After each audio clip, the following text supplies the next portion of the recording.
Welcome to the Nonprofit Exchange Podcast. Stories by leaders for leaders to help you raise the bar on your own excellence, to release the potential inside of you. Now, here's today's podcast. Welcome to the Nonprofit Exchange. This is Hugh Ballou back. This is 379. My co-host David Dunworth's back from his trip to Africa, doing some great stuff. And David's a little bit without a voice today, so he may not talk a lot. But David, welcome back to the U.S. And our new guest, our new friend, our amazing leader with a book just launching as we speak. Whenever you hear this, whatever year it is, it'll still be fresh ideas because it's about values. And Robert MacPhee, tell people a little bit about who you are and your background and why are you doing this work that you do? Well, first of all, it's just so good to be with you. You and I had the opportunity to connect just recently, and I was so thrilled that we had the opportunity to do this. And like you said, the new book, which is focused on values, is launching, and this conversation is picking up momentum. It turns out there's a lot of people out there who understand the importance of values, but maybe aren't 100% clear on what their own values are. So my background that led me to doing this work originally as an entrepreneur running a business, a friend of mine and I actually started a parking company just out of college, a couple of college kids who had no idea what they were doing and turned it into a huge success. Looking back on it, largely because we were clear about our values and the attitude and the commitment that we brought to running the business in a really effective way. Out of that opportunity, I was doing all the human resources and kind of training and development side of the business and got connected to Jack Canfield, who's a mutual friend of both you and I, and had the opportunity to learn a tremendous amount from Jack and actually work with Jack for about 10 years. I was the director of training for his organization. I tell people I was working with Jack when my kids were very young, and that is my unfair advantage as a parent. Because for those of you who don't know, Jack is the author of a book called The Success Principles. He's also the creator of the Chicken Soup for the Soul book series. And he's just an incredible man. Like he is the real deal. And he's a true leader in the whole personal and professional development space. And working closely with him for all that time really was just a tremendous opportunity. And eventually I went out on my own. I have a company called Excellent Decisions, where we help people make decisions based on their vision and values rather than all the external stress and pressure that we're faced with in the world.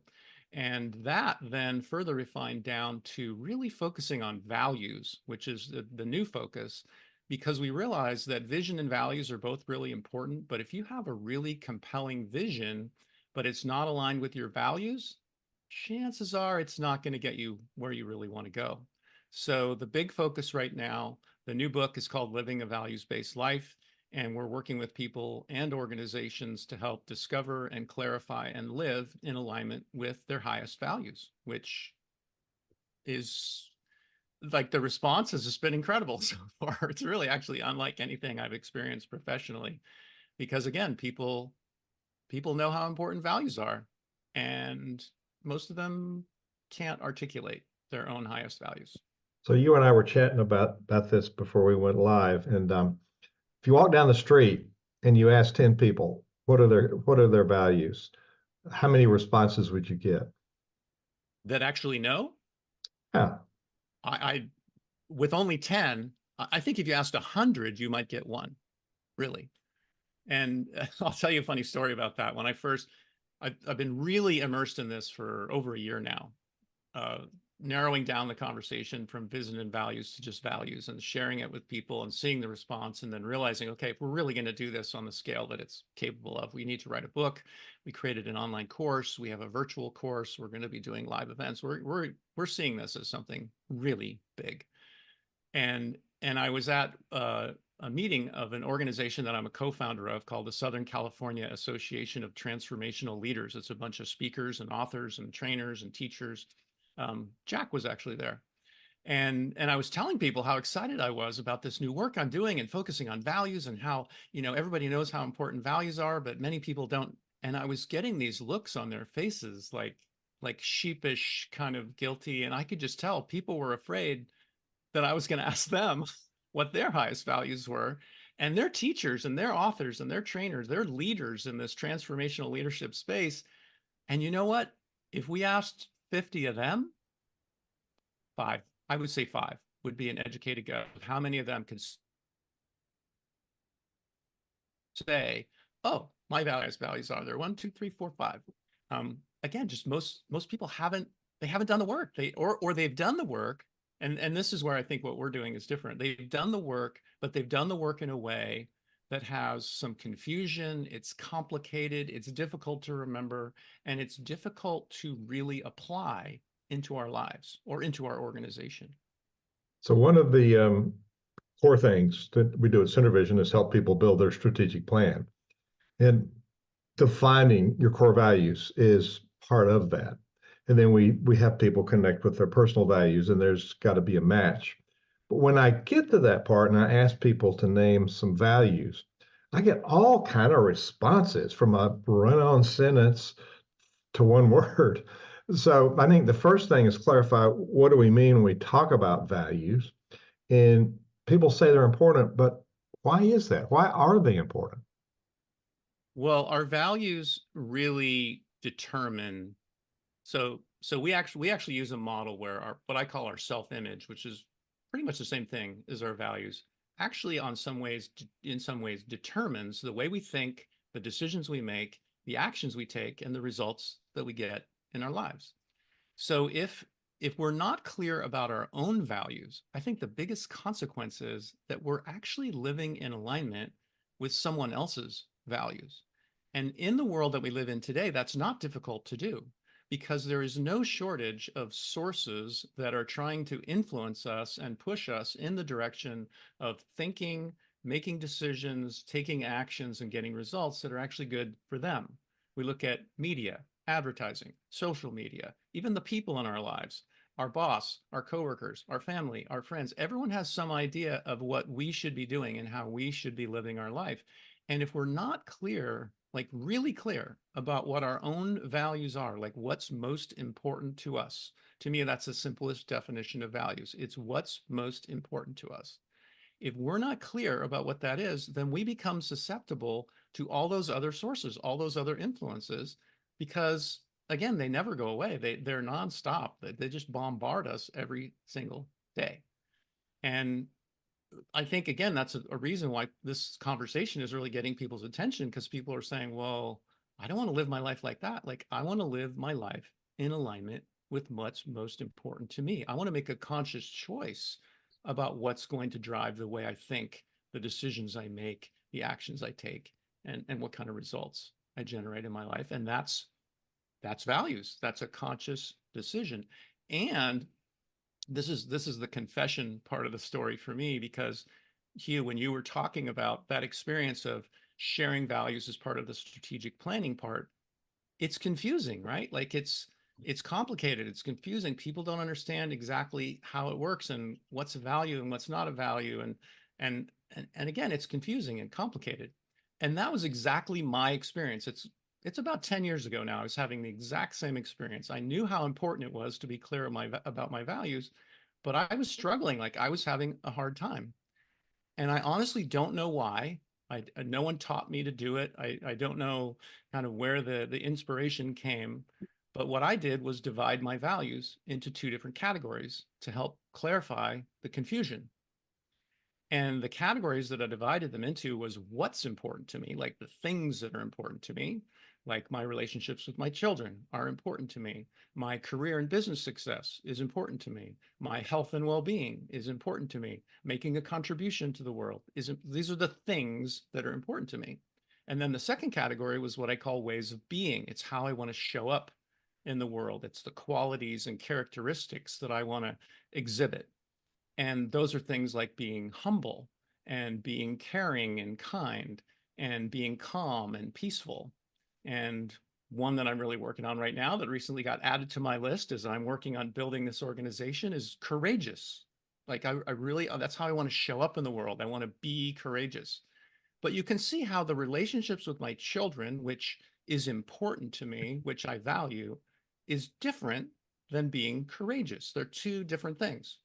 So I ended up with two different lists. One was the things that are important to me, and the other is how I want to show up in the world, these qualities and characteristics. And suddenly I could remember, and I could go back to those lists and I could say, how am I doing?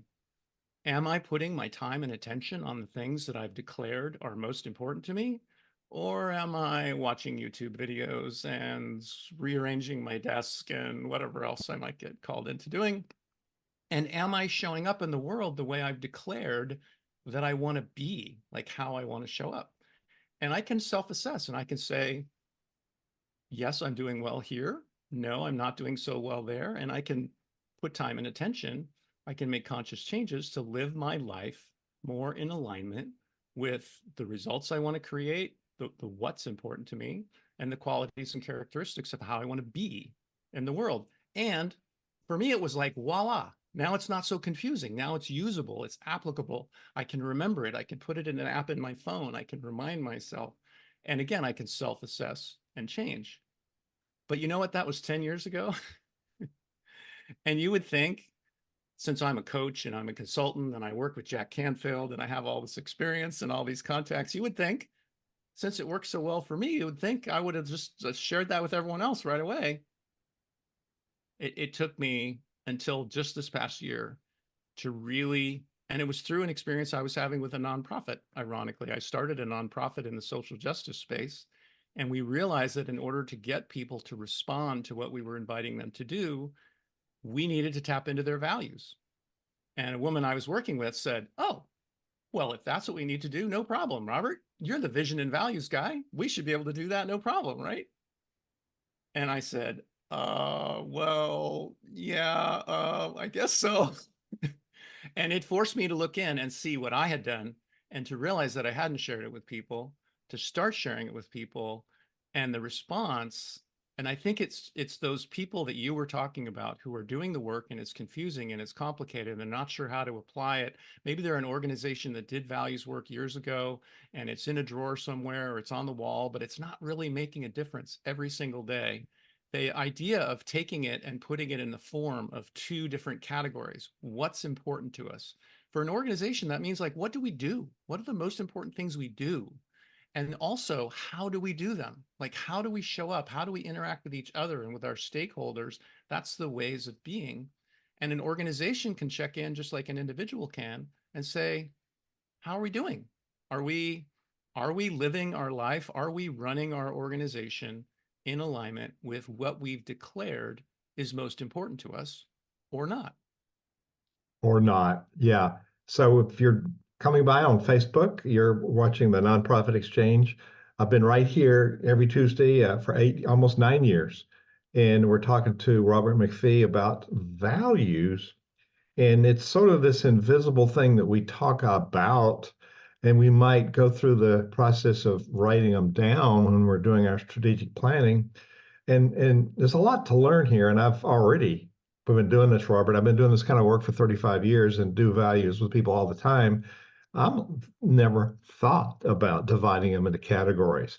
The topic of today, the theme, the title of today is the critical thing nobody ever told you about values, and it's unfolding in this interview. So, Robert, we talked a little bit about the values and asking people if they know them. Why don't they know them?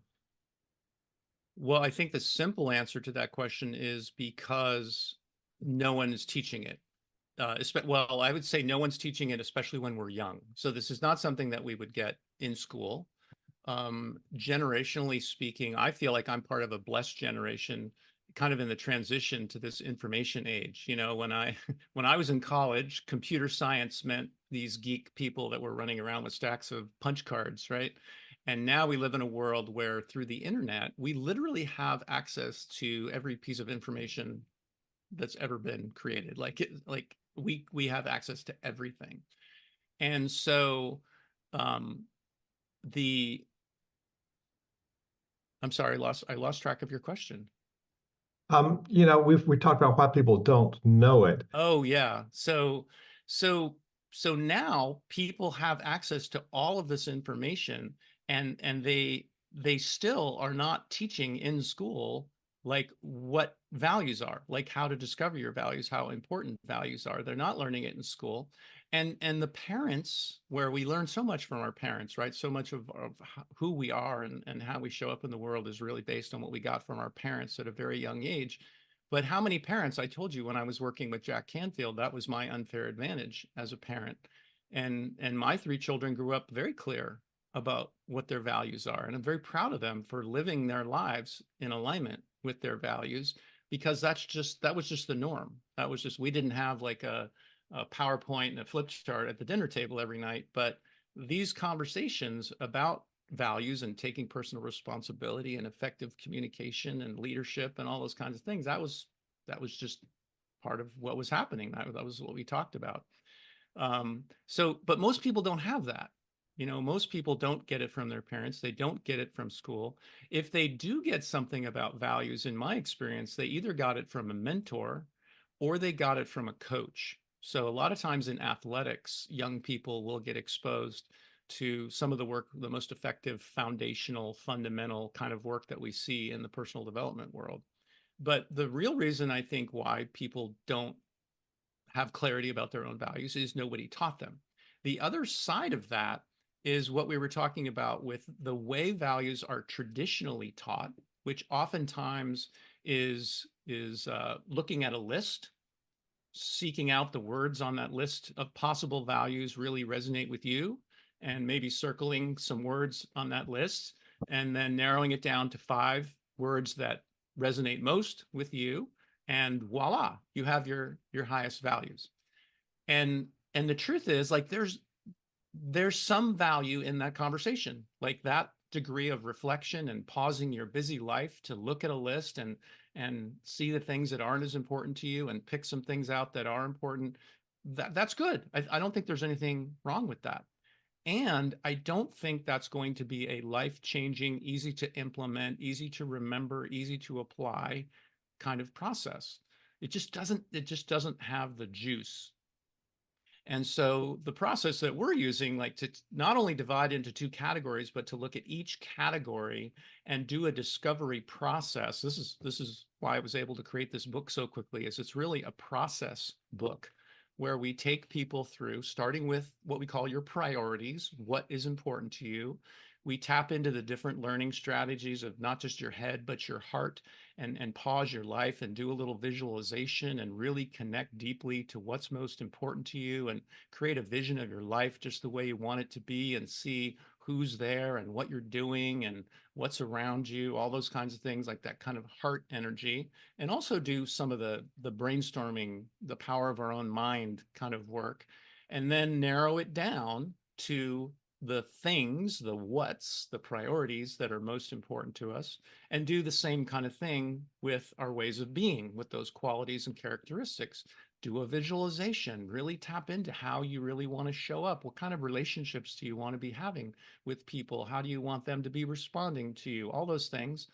And then again, we use a list. I think a list is a really valuable part of the process, but I don't think it's the whole process. I think there's a lot more. And most people, if they have done values work, part of the reason why on that street corner they're not going to be able to tell us what their values are is they don't remember. Well, I think in value of using the list is there's an example. And people have to rethink now, what is a value? And so what you're doing is priming the pump. Now, I've led many, many strategy sessions, and people get really highfalutin and proud of their values, and they write this great list. And, we make a big list. I use storyboards. We can do all this stuff, and then we put them in groups. So that's sort of like, what you were talking about. But then we say, I think the big deal here is, which of these, if it's missing, then you're out of here. You don't want anything to do with it. So I think the accountability of living out the values is more important than creating them, but they're both, you got to have it before you know how to uphold it. But sometimes I've go into groups just to do the next session for strategy. They've had one, they're updating it or creating a different one, and they've got values and they can't articulate them. They wrote them and they disappear. So what's your remedy to that? Well, first of all, I love what you said about like the highfalutin, right? Like they think big and they get really kind of grandiose and all that. So I want to share a couple of examples. I actually just pulled it up on my phone, talk about the technology we have available to. I want to share a couple of examples for you. And this will tie right into your question about how do we actually get to that place of really applying and implementing what we do and not doing what these companies did. Because I want to read you two lists of company values in that kind of highfalutin, looks really good up on the wall kind of category. And then I'll tell you which company it was. Okay. So the first company, their list of 4 highest values were communication, respect, integrity, and excellence. Doesn't that sound great? Oh, Like it's awesome. That's it. that's a solid plaque on the wall, right? So communication, respect, integrity, and excellence. You know whose values those are? Hooters. I don't know. No, worse. It's Enron, Oh my goodness. right? So they did the values work. They paid to have the plaque created. It was up on the wall and it was on the website and whatever. But that was Enron. And the problem was obviously they were not living in alignment. They were not operating in alignment with those values. So great exercise, but not a great ultimate outcome. So I'll give you one more that's a little more current. They also had integrity, honesty, accountability, and passion. Solid list, right? Sounds really good. Looks good on the wall. This is FTX, the Bitcoin company the kid from Stanford started. And, you know, they were sponsoring all the sports teams and everything. And it turned out the whole house of cards collapsed. And what was it? $8 billion in losses for Yeah. the people who had money in their company. Integrity, honesty, accountability. I think they really dropped the ball on that one. And passion. We might give them passion. They might have had passion. But this is the problem of doing the exercise and coming up with a list that sounds great, but not having like the mechanism in place to apply it, to implement it. And for me personally, this was the biggest benefit of that aha moment. You know, I've been doing this work for over 20 years. I've only got 3 pieces of original content that I didn't just learn directly from someone else and incorporate into my work. This dividing into 2 categories is one of those pieces of original content. We'll do other episodes. I'll do the other 2 for you. But the beauty of it, the biggest impact was dividing them into 2 categories and taking away the confusion and allowing me to remember them gave me the opportunity to live them on an ongoing basis. And also the ability to go through a process of self-assessing. I can look at my 5 highest values, my 5 highest priorities, and I can look at the results I'm getting in all those areas. I have my number 1 priority is my relationships with my children, and I have amazing relationships with my children. My number 2 priority is contribution, making a difference in the world. And I'm very pleased with the work that I'm doing with this nonprofit that I started in the social justice space. I'm very pleased about the results I'm getting and the time and attention that I consistently put into making the world a better place. My number 3 is my own health and well-being. And I'm 63 years old. I'm currently training with my son to run a marathon. I take good care of myself. I look at my spiritual and emotional well-being. I do really well in that area. And I'm getting there. I'm not gonna just make a long list for you, because when we get to number 4, that's my financial and career area. And that's where I really want to grow. Like, I love the work that I do, but I want to do it on a bigger level. Like, I really want to make a bigger impact. I'm going to make a bigger difference in the world. And that's what I'm working on right now. So I can because I have these lists, I can self-assess and I can say, relationship with the kids, keep doing what you're doing. Contribution, keep doing what you're doing. Health and well-being, keep doing what you're doing. Business and financial, let's put some extra attention there. That's the one. I can self-assess, identify the area, and figure out things like, what am I going to do? That's how this whole work came about with the values thing, is looking at that area saying, how can I make a bigger difference? How can I impact more people's lives? How can I work with individuals and with organizations to make a difference in both of those arenas? And this values work that we're doing is showing up to be just that. Outstanding. We're coming to the close of our interview, but this is, I mean, we could have a 3 hour session and just scratch the surface. So we want to have the highest values to live life to our highest aspirations and Mhm. lead our organization, a nonprofit, a church, a business to its highest potential. So when we put all that together, um, how does that work, and what changes do people see in their lives? Well, there's four words that come up most of the time in terms of the conversations we have about the impact of clarifying values. And the four words that come up consistently are number one, productivity. So we can actually be, one, getting more done because we're focusing our attention on what's most important to me and we're saying no to other things. And when we focus, we actually accomplish more.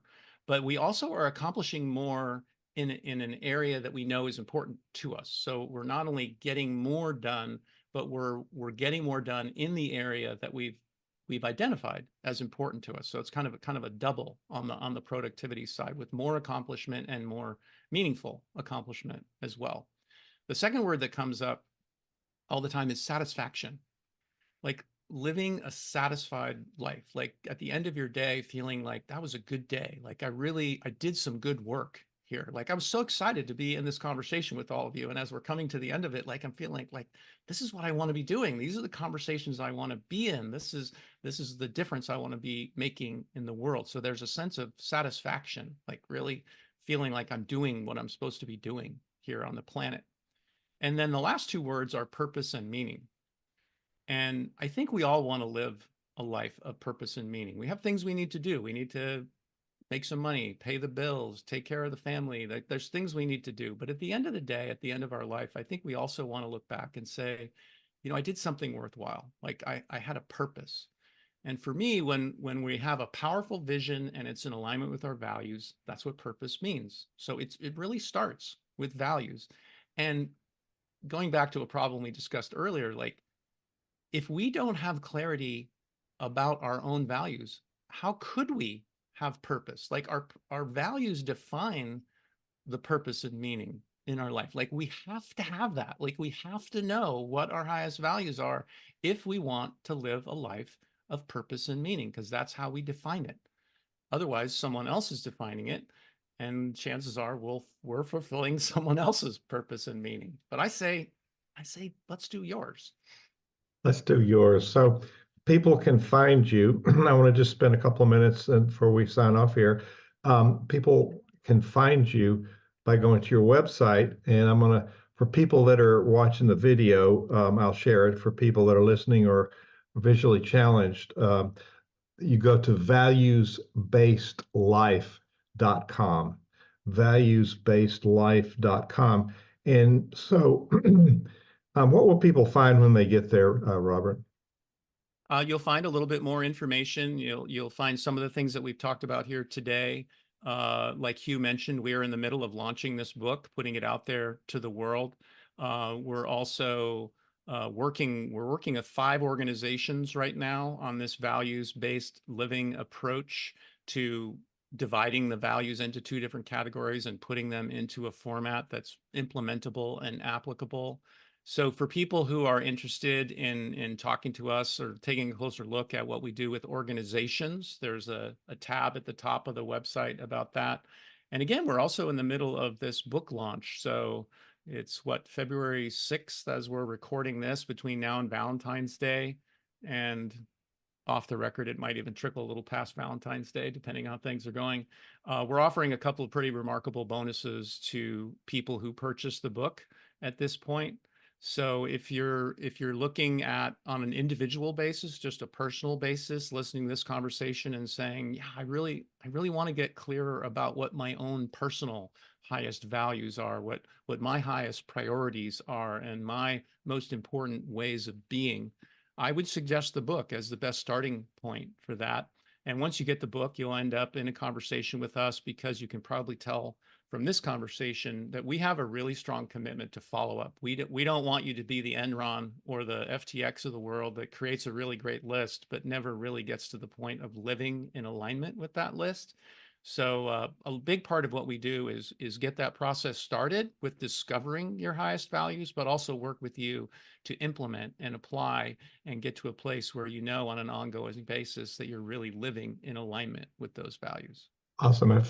We're recording this in the beginning of 2024. So if you're listening to it 2025 or after, it still applies. The Different Valentine's Day. different Valentine's Day, but there'll probably be some sort of incentive for you to come here. And for people that are listening on the audio and people who are sight challenged, the name of the book is Living a Values-Based Life. And that's the mission. My mission is that at some point, we talk about that street corner, that I do one of those interviews and someone says, well, you know what? Not only do I know my values, but I've got them divided into two categories. Let me tell you what my priorities are, and let me tell you what my ways of being are. And the ones I'm working on right now are this one and that one. Boom, here we go. All right. And we want to invite anybody who is working in the trenches with a nonprofit or faith-based organization, or any kind of community organization, join us in CenterVision at thenonprofitcommunity.org. We meet, we help each other, we talk about values, among other things. Nonprofitleadership.org. So as we end this really, really helpful interview, Robert, what challenge or thought do you want to leave people with today? Well, I think we've covered it pretty well, but what's up for me is what you just shared about your commitment and really the mission of this particular podcast being focused on nonprofits. And I told you I started a nonprofit myself in 2023, and I have kind of a soft spot in my heart. So I would just say for people who are running or starting nonprofits, just know that if this conversation has really got your attention, we make an extra effort to do whatever we can to make it as easy as possible to work with nonprofits, to do this values clarification work, because I think you're like me. I think on your values list is that one about making a contribution, making the world a better place. And we really want to support you in doing that. And having values clarity, I think you'll find really will make it, I don't know about easier, but simpler. We'll say simpler to stay clear and to stay on purpose and be doing the work that you're most committed to, the work that's most important to you. So if you are a nonprofit, we want to support you in this work in any way we can. Well spoken, Robert. Thank you for being our guest today on the Nonprofit Exchange. Thank you for watching the Nonprofit Exchange.